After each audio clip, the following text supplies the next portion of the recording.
إياك نعبد وإياك نستعين اهدنا الصراط المستقيم صراط الذين أنعمت عليهم غير المغضوب عليهم ولا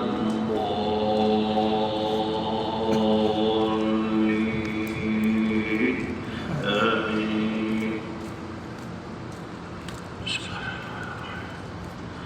إنا أرسلنا نوحا إلى قومه أن أنذر قومك من قبل أن يأتيهم عذاب أليم.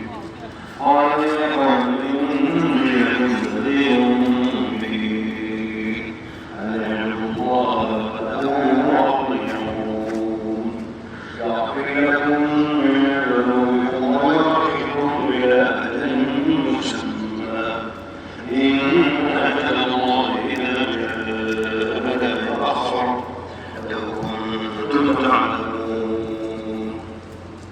قال رب إني دعوت قومي ليلا ونهارا فلم يزدهم دعائي إلا فرارا وإني كلما دعوتهم لتغفر لهم جعلوا أصابعهم في آذانهم واستغشوا ثيابهم وأصروا واستكبروا استكبارا